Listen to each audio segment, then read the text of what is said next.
Final score in Paisley, Celtic 3, St Mirren 0, and Celtic maintained their 100% start to the season with another convincing win. This is Tino with the final whistle show, joined here by Joe. Joe, your initial thoughts on this afternoon? Professional, really, job done. Again, started the game well, as we have the last couple of weeks, and St Mirren never really looked in the game. We looked really comfortable. But yeah, it was really good performance. A big week ahead for us, but given the circumstances where Riley going and etc., a lot of change at the club, and it seems like there's a lot of things happening in the background, that we got the job done and players stepped up. So very happy all round. Definitely, we'll get to some other stuff towards the end of the piece. You're absolutely spot on. It's a huge week ahead for two reasons. You know, you've got a Rangers game at the end of the week. You've also got the final five and a bit days of the transfer window. And it's so important that Celtic do some good business during that time. But we'll get to that, Joe. We now, as you've leaned towards, enter the Matt O'Reilly, or the post-Matt O'Reilly era at Celtic. So obviously he was missing from today's midfield. It looks like a matter of time before he's announced at Brighton. What did you make of the midfield in his absence? Obviously, Callum McGregor remains in place, as does Reo Hatate, and Paulo Bernardo stepped in. What did you think of that three? Pleasantly surprising that it's probably the best I've seen in midfield play this season. Albeit we've only played three or four games. I thought Bernardo stepped up really well. It wasn't outstanding. I thought he had a good game though. I thought he showed good moments in the game. He was positive in his passing. I thought he was getting into good areas. It was showing a bit of pace at times, carrying the ball. So I thought Bernardo was good. I thought Hatate was outstanding. It feels like he's almost stepped up to be, that O'Reilly equivalent of getting on the ball more. His goal was superb. I thought it looked as if Rodgers was sort of instructing him to shoot more, which I'm liking to see, because he has got that ability to shoot from outside the box. And McGregor, as always, we expect we've got high standards in McGregor normally, but I thought McGregor was outstanding today. Again, he took his goal really well, and again, just leads by example in the way he plays. So I thought the midfield were great today, actually. I agree, and I think all three impressed in their own way. Bernardo showed some really nice touches. We'll focus more on Rio just in a bit, because I totally agree he was man of the match today, and Callum McGregor not too far behind him. Just a very assured performance.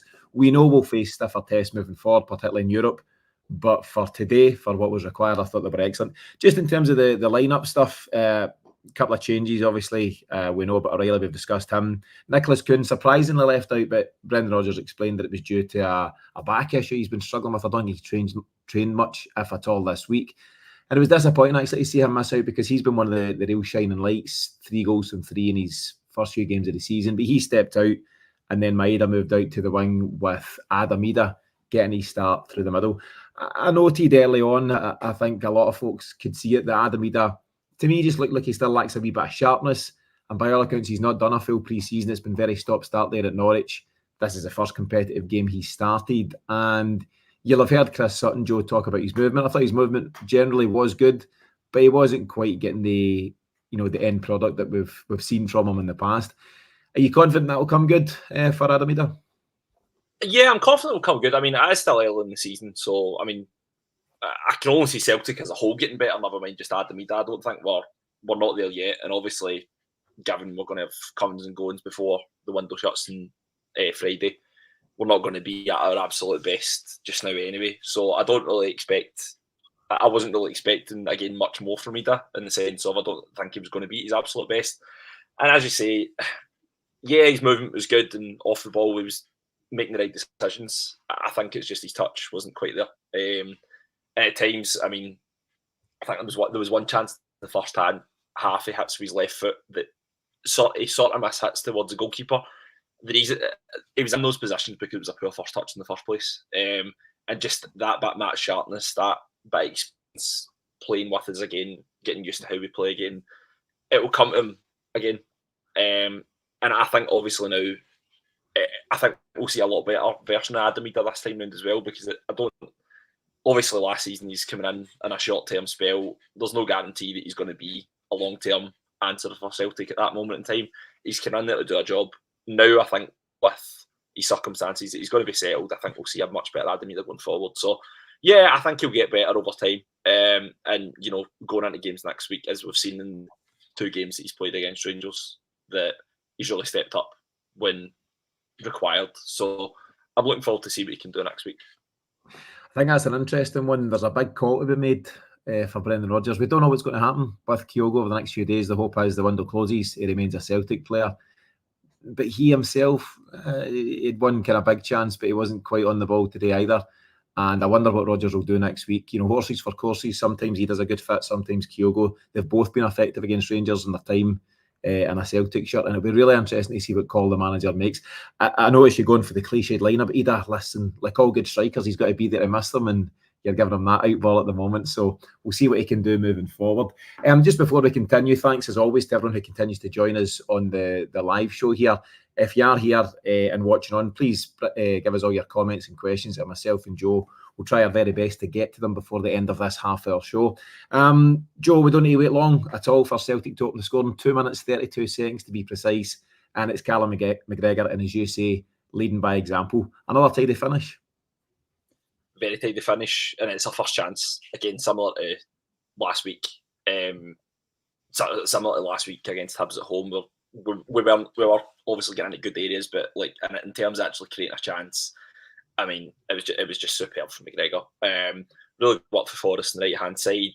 I liked it in Sky Sports that they cut to Steve. They tend to do this when McGregor does well. They now cut to Steve Clarke as if to say, "Oh, you know, he'll be absolutely gutted missing out." I thought McGregor was superb again today, as I say, but the goal he scored was brilliant. He arguably did have a lot of time at the edge of the box, but it was keeper in no chance. So yeah, I'm glad to see that's a bit of Callum McGregor's game that seems to be coming back, albeit, yeah, he scored 2 goals at this early stage in the season. He might not score again this season. Hopefully that's not the case, but I can see there's that side of McGregor that's coming back into his game that we've never not seen over the last 2 years under Ange or Brendan last season. So it's a real asset to Celtic when we get Callum McGregor in those areas. So it was a great goal, and you know, just set the tone for the game. Yeah, do you know, goals certainly was a big part of the early part of Callum McGregor's career, early to middle time at Celtic. He chipped in with a good few goals, and some high quality goals at that, some really important ones at different times. And I hope that's something he brings back to his game. I know that's not the most important part of his job, but Brendan Rodgers stresses that it's not just his number 9 who's there to score the goals. He needs contributions from all across the park, whether it's your wide forwards or your guys breaking from midfield. So it's encouraging to see Callum McGregor adding another. It is interesting, you know, it cuts to Steve Clarke, and you'll have seen some of the comments on Twitter about guys saying this international retirement's really benefited McGregor already. Scotland haven't had a game, so it's not really made any difference yet. But I just think potentially having made the decision, maybe he's feeling a bit freed up by that in general, and he will obviously get the extra recovery when the next international break comes, which isn't too far away. Moving forward, there's a couple of incidents ahead of the second goal. There's a couple of potential penalty claims, both involving Reo Hatate. One was Gogic, who I thought was a bit clumsy in the box, and another where Sean Rooney was quick to go to ground. What was your take? Do you think either of them were penalties? Nah, I thought it would have been. I think if they were given the other way, it would have been saying it was soft, to be honest. I think, particularly the Sean Rooney instance, and first viewing it looked like it was a penalty. The second time I watched it back, I think Maeda's already gone down before Sean Rooney intends to make sort of contact, and even then, I don't think there's a lot in it. So, and then again with the first one, I thought the first one was even softer, to be honest. So, again, it's one of those ones. If St Mirren got that at the other end of the park, I would have been absolutely fuming by it. So, I think they got the. I mean, surprisingly, I'm actually agreeing with the referees, because usually I'm not. But I thought, yeah, I don't think there was much in those incidents at all, to be honest. Yeah, I wasn't going wild in my claims. Yeah. Interesting to see them go to VAR, but I didn't think either were penalties. You'll have heard an interesting comment from Chris Sutton towards the end of the game. He described Maeda, quote unquote, as probably the best pressing footballer in the world, which is quite the accolade. But he then pushed, who's the commentator? Ian Crocker. He pushed him to, tell me who's better. And I don't know, there's nobody that springs to mind, Joe, that presses quite as aggressively and intensively as Daizen Maeda does. Yeah, it's obviously such an asset to his game, and it's such an asset to Celtic. We can't really. I mean, there's obviously talk about potentially how we're going to replace Matt O'Reilly. I don't think in any case Matt O'Reilly can be replaced like for what he brings to Celtic, but Maeda's just even a cut above that. Well, I don't think anybody can really replicate what Maeda does for Celtic in terms of his work rate.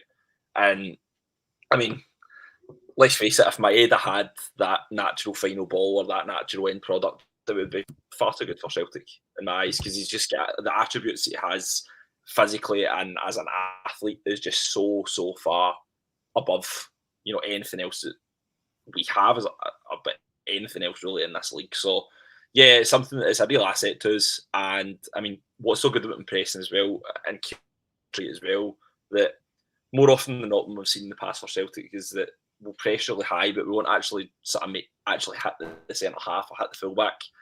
Maeda and Kyogo have got that where, albeit, yeah, we can press the team aggressively, but actually hitting or making contact with the goalie, they know the next time they get the ball, I need to release this quicker. It really will factor into their decision making. So it's definitely something that's a great attribute for Daizen Maeda, and I have to agree with Chris Sutton. I don't really think there's anyone else really like him that I've ever seen. Yeah, it's an incredible comment from John Coyle on the screen. John says that Daizen's energy and work rate is ridiculous. And it's as good a way to describe it as any. And as you say, though, Joe, sometimes the end product isn't quite there. He had quite a wild shot around about the 85th minute. He just kind of slashed it kind of high and wide. But some of the other stuff, he put a couple of great balls across the face of the goal and just a constant menace to the St Mirren defence and every defence that he faces. So, no, another good game for Daizen Maeda. Just to get back to penalties, so John had made a comment, and he's made another here saying that we should definitely have had one penalty. I don't get this soft nonsense, a foul's a foul. Tell us what one was a foul, John, because I disagree. I don't think any of them were fouls. I don't think there was any huge calls, but always happy to kind of bounce them back and forward and see what one you thought was a foul. The third potential penalty, I think, was Callum McGregor getting body checked in the box. And I don't think that was one either, but we'll maybe get to that as we head through, Joe.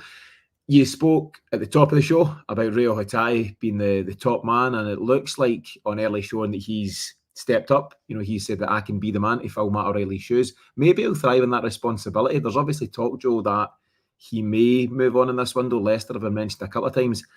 I don't think Celtic can afford to lose them both, and the hope is that Celtic just double down and keep a hold of Reo Hatate for now. And I think it could be really exciting to see what he brings. And one thing he again brought in his early Celtic career, as he broke through, was a couple of really big goals against Rangers, a goal against Hearts that I remember on one of his first games. And I think today's goal was an exceptional finish. It's a great ball at the back post by Alistair Johnson. Daizen Maeda is clever with the knockdown, but there's a fair bit of work for Hatate to do there to control that kind of half volley, and he's executed it brilliantly. Yeah, I think also it's not a very easy park to play on as well, because the bounce isn't really predictable. I think we've seen it in the second half, especially. I think there was at one point when St Mirren were attacking down the right-hand side that at times when Celtic were going forward, there was a sort of skid and the ball was moving really fast. Whereas on the right-hand side, the penalty area we were defending, that the ball just sort of bounced and dropped suddenly. So I think, especially given the conditions, that the technique to actually make as good a contact with the ball, and the way he finished it was brilliant. And I think as a whole today, they got 3 goals we scored were great. I think laterally down to the movement as well as the finish. I thought Johnston, I think he tried that ball quite a lot today, like sort of covering ball from the right back position, whether it was to Ida over the top to try and go through it a one-on-one, or to just send that ball in to a dangerous area in the 18-yard box and force St Mirren to defend it. I thought at times when we did that today, it was really effective. And as it obviously came from the second goal came from that sort of type of move as well. So yeah, I thought it was a great finish. And again, Hatate, again, like I've said with McGregor, that he's shown that side that perhaps again we haven't really seen since he came back into the team at the end of last season. But again, it's something that I'd love to see more of. Where Riley coming out of the team, Bernardo doesn't seem to be that overly type of player that will maybe shoot from outside the box. We've seen it at times, but if Hatate, you could tell the team were sort of built around Hatate getting the ball at the edge of the box and having a go. So yeah, it's something I'd like to see more of from him going forward. And today showed how good he is in those areas of the pitch. Yeah, and I think you'll see more of that from Reo Hatate. He seemed to have the bit between his teeth today in terms of trying to get some shots away and just play a more active role. Sometimes I think when O'Reilly's been doing his thing, it's maybe easy to say, I'll let him go and be the creative midfielder and I'll sit somewhere between him and Callum McGregor and maybe play a more reserved role. And I thought he just showed a wee bit more about him today, and it was great to see. And he looked delighted when he got his goal. You know, I think Reo Hatate by nature is maybe quite a surly kind of guy. He's not, you know, sometimes when you see him in footage around the stadium or walking across the park, he's not always that smiley. That's just who he is as a guy. But a lot of folk are saying, that's the body language. He doesn't want to be here. He wants a move. I'm not so sure. He's spoken about the fact that he thinks his long-term future lies elsewhere. But I think it's doing the guy a disservice to say that he's given anything less than his best while he's here at Celtic. And I think we could benefit from that over the remainder of the season if he stays. And obviously that's still enough at the moment, Joe. Another guy I want to give credit to, and I think it's right to do so when it's earned, is Liam Scales. I've criticised him in terms of thinking he's maybe reached his ceiling and he's not the long-term answer for Celtic. I stand by that as a general position on him. But I thought he'd done really well. You're not going to get tested hugely in games against St Mirren at different times, but the few tests that he had, I thought he handled it really well. I think he had a couple of crucial interceptions, and when called upon, I thought he stepped up today. Yeah, I think he did as well. Again, I thought there was one instance in the first half, actually, and it probably won't really be noted a lot in the highlights reel, but there was a real opportunity for someone to go through 1-on-1. I think we were a goal up at this point, and he dives in, perfectly timed. And I think, as you say, I think like it tends to be a lot of the time with Celtic players. I think sometimes we lack, and myself and Cody lack the credit where credit's due. That often we're quite quick to point out a player's flaws or when they've got a bad game, or if they have one good game out of three, we're going to focus more on the two bad games I've had as opposed to the one good game. That it tends to be that we sort of have this habit of sort of harping on at players that perhaps maybe aren't good enough longer term. But as you say, credit where credit's due. I thought Liam Scales did really well. I do agree with you. I think he's probably not the long-term solution for us if we want to really build and sort of improve as a team. But he's definitely an option that we shouldn't disregard. And I think he is someone that offers something, especially given he's left-footed in that side of the defence. I also think it's important to add as well, he has got a lot better as times went on. I think when he first came in, perhaps he wasn't up to that level. He wasn't getting a lot of game time, but he did seem to struggle in his early days at Celtic. When he has come in the last 12 months, he has really done well. So perhaps there is another level that we've not yet seen. Greg Scales, I was going to say Liam Scales. So I'm hoping to see what he can do, but I don't think he's a long-term solution, really, if I'm being honest. Yeah, and I think both things are fine, Joe. Credit when he has a good game, but also it's okay to ask a question if there's alternatives for Celtic as we try and move forward, particularly in Europe. There's a good comment on screen from Mikey Cole. Mikey says, we definitely need to bring in a centre-back. If Carter Vickers or Scales gets injured, who do we turn to? Kobayashi's away, Nawrocki and Lagerbielke might well be away on loan. Stephen Welsh all of a sudden is the only backup, and I don't think that's acceptable. I think we need more, so it's a very valid point from Mikey. Moving on to the second half, Joe, again, some good stuff by Reo Hatate that I've noted. I thought he was just generally controlling the game and just keeping things ticking along. We then make some changes. Kyogo and Nicholas Kuhn come on, and Daizen Maeda and James Forrest go off. I should have mentioned at the top of the piece, James Forrest making his 499th appearance for Celtic, all set to make it 500 as we face Rangers next week. How do you think James is doing at this moment in time? I didn't think he had the best of games today. I thought he did well for the first goal. I thought at times his final ball maybe lacked a bit. He's so used to the thing with Forrest is he's been sort of moved about that front three quite a lot, either right or left. I actually think he's better on the left than he is on the right. The way that his game sort of evolved as he's got older. I think he's lost that yard of pace that he maybe once had that was an asset into his game. I think really what he brings now is his actual technical ability is probably something that he offers more of to Celtic maybe perhaps in the past it was more of his pace. But I don't think he had a great game today. I don't think he should be starting next week based on how well Kuhn's playing. I think credit to Nicholas Kuhn for how well he's played since he came back into the team. But I don't think Forrest did a great game today. I just think at times he was maybe taking that extra touch when perhaps there was an earlier pass on. I think some of these balls into the box, particularly in the first half, maybe weren't to the standard that we would like to see. But it's James Forrest. It tends to be that when he has a bad game, he'll bounce back, and he's got that mentality to come back firing again. So I don't doubt that he will. That this, he will pick up from there. But I just didn't think he was the best today. Yeah, I don't think he was at his best. I think what it is, though, Joe, he's saving all his good stuff for next week. He's keeping it in the locker. He won't go away on national duty either, so he's going all out next Sunday afternoon. I do think, though, we'll catch this in our preview show next week. I do think he'll drop out next week. I think it's got to be Kuhn and Maeda in the wings, and I also think Kyogo will start up top. But another chat for another show. Celtic are then chapping the door, Joe. There's a couple of decent chances. I think I mentioned earlier the one that Alistair Johnson plays a great through ball for Kyogo on the deck. I thought he might have lifted it. He's got an effort away on target, decent save by the goalie, but on another day, Kyogo tucks that one away. There's then a big headed chance for Maeda. You've got Paulo Bernardo taking a really good corner from the right-hand side. Maeda finds himself in good space and he flashes the header away from goal. Interesting, actually, that in the first half, it looked like Greg Taylor was put forward for corner duties in the absence of Matt O'Reilly on the right-hand side, and they've mixed it up into the second half.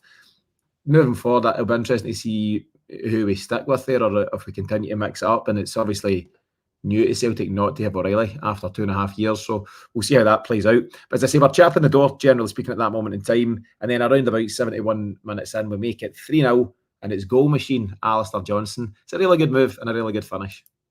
Yeah, he takes it well. It was a good move. It was really good work for Kuhn on the right-hand side, and yeah, he takes it really well. I think Alistair Johnson's definitely stepped up a bit this year. I thought he struggled at times last season, especially in Europe. Just, again, decision-making maybe wasn't as to the standard that we want it to be. But I think he started well this season very well. And yeah, he takes his goal well. A very rare goal for him. But I think it's credit to Rodgers in a lot of ways as well that we have got a lot of...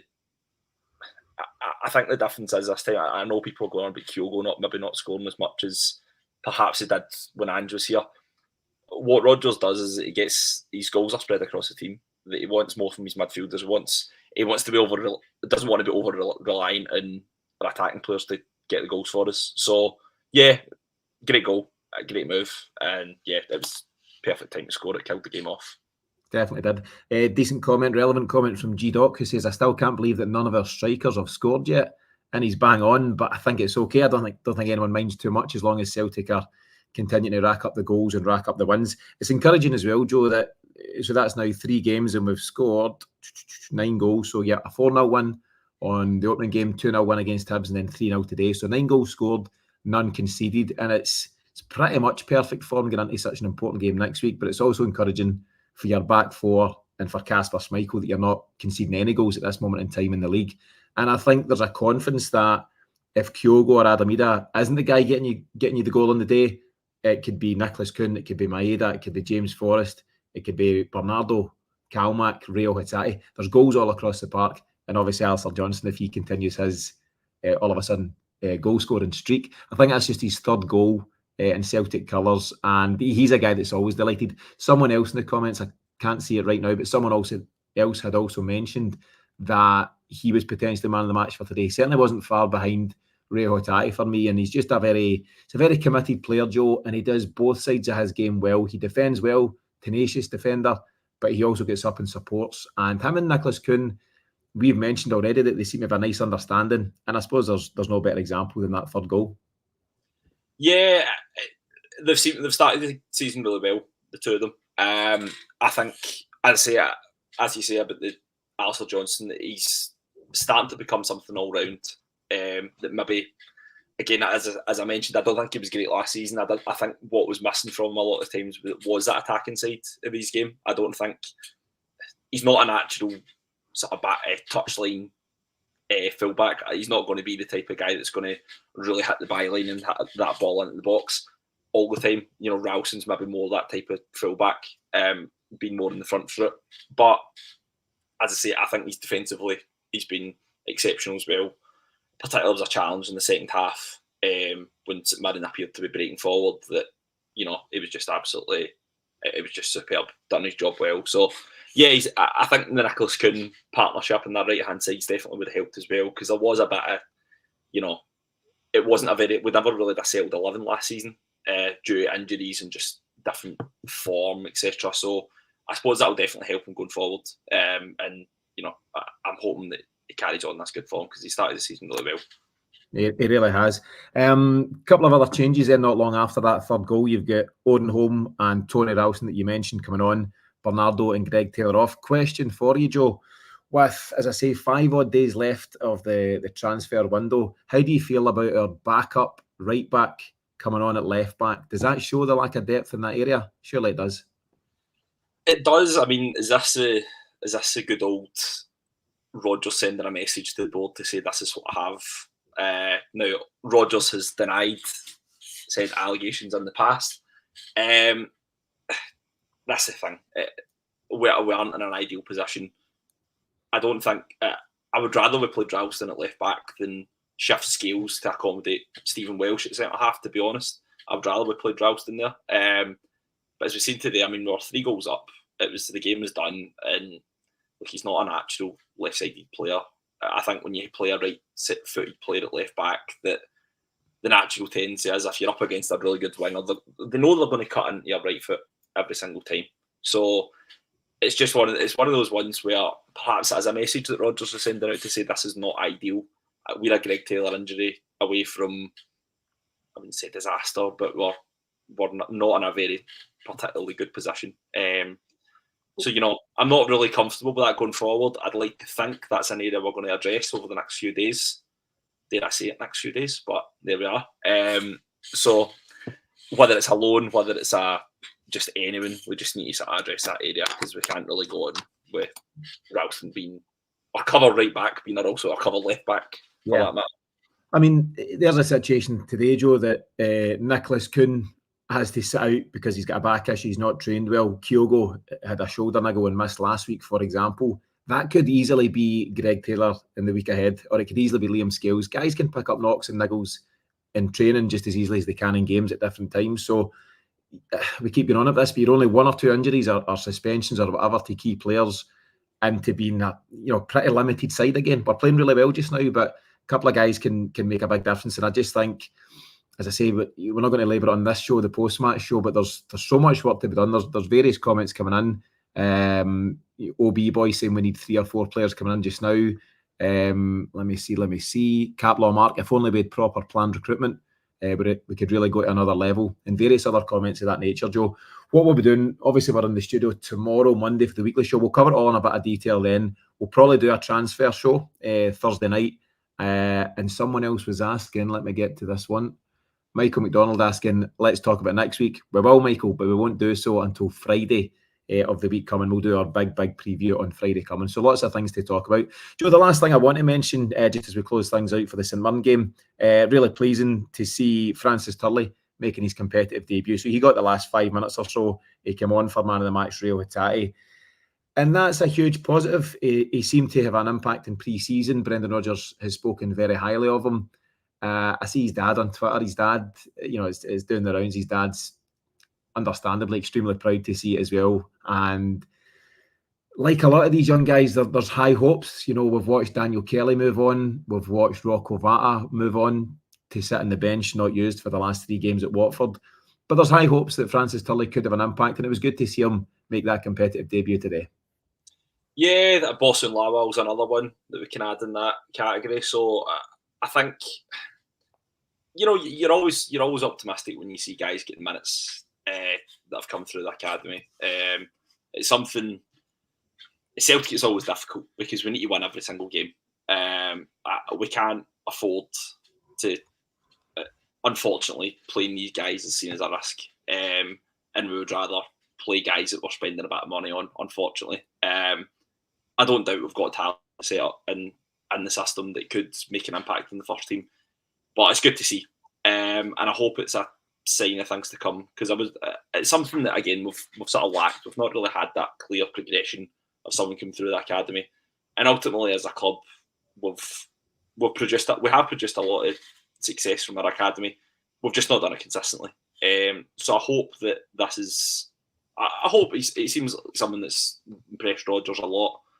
I trust Rodgers' judgment on a player in terms of his ability and how well he can impact the team. So, great moment for him, and hopefully we'll see a bit more of him going forward.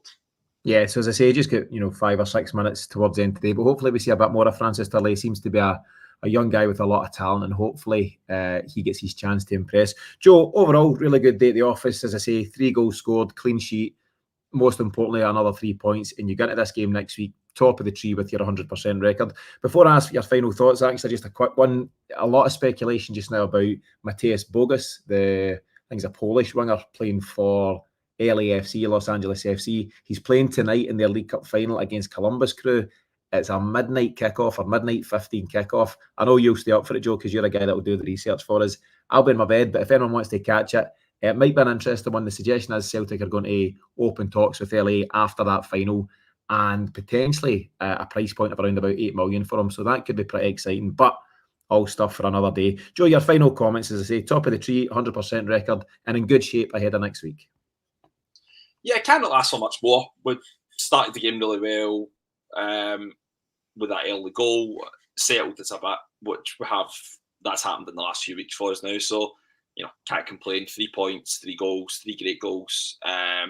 Hopefully more bodies with us in the next few days or so that will be even stronger going into next week. But, delighted with performance. Couldn't last for any more. And on Sunday indeed. Yep, good stuff, Joe. And it's a massive week ahead, as we've discussed. As I mentioned then, so a few things coming up this week. Monday show is always at about tomorrow night. We'll have a transfer show Thursday night, Friday morning, depending on time. And then we will have the big preview show on Friday, and then the post-match on Sunday. So chock-a-block, Joe, but all good stuff and all things to look forward to.